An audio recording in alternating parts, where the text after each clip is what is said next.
The death of George Floyd in Minneapolis ignited a nationwide outrage, and corporate America sprang forth, demonstrably stating they could no longer stay silent and promised to take active intervention using their checkbooks.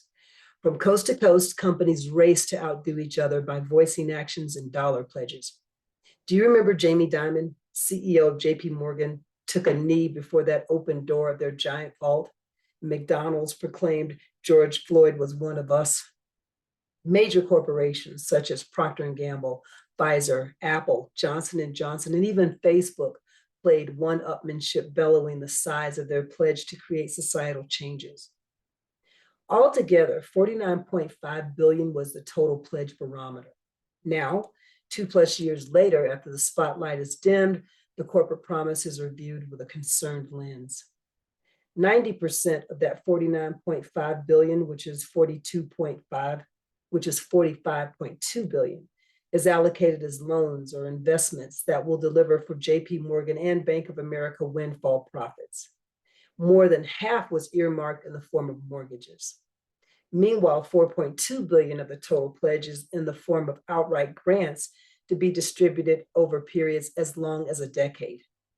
The amount represents less than 1% of that 525.6 billion of net income these 50 companies earned in the most recent year. There is no single entity tracking the corporate promises until now. We will be the keeper of the corporate scorecard. Our goal is to rewrite African American financial history. When the ledger is scribed as to those who were monetarily responsible for this long overdue movement, will your company be able to stand justifiably tall and proclaim, "We were there," or will you be conspicuously missed by your absence? We are the advocate for closing the income inequality gap and engaging the African American community into a body of knowledge that will allow them to be self-employed with an executive income that is derived from their new expert knowledge base. Let us be clear about our intentions. We are seeking to obtain a total of 250,000 scholarships that will total $625 million. That $625 million will create an economic reparations juggernaut that will materially affect the lives of some 1.5 million people and generations yet unborn. We require 1.26% of that 49.5 billion of talk dollars. What we seek is not direct reparations. We are seeking the scholarships that allow the glaringly disenfranchised to learn and use the same tools of those who are privileged and did get to attend the best business schools.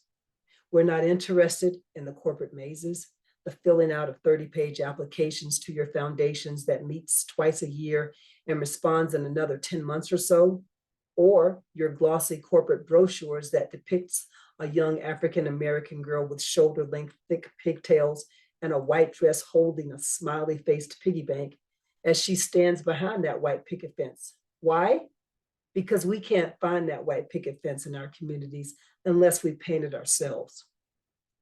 The income inequality gap is an emergency, and it is not to move forward in the glacial fashion that corporations historically and typically invoke.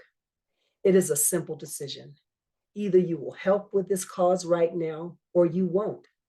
Just let us know your company is opting out and we will edit the ledger accordingly, and we will never make any further contacts. Fair enough? So far, 37 of the 50 companies have dispersed a paltry 1.7 billion, which is 3.4% of the 49.5 billion corporate shout out. In conclusion, 1.27% of the 49.5 billion promised would educate 250,000 people to be fluent, knowledgeable, and established in their own businesses. We look forward to receiving your responses.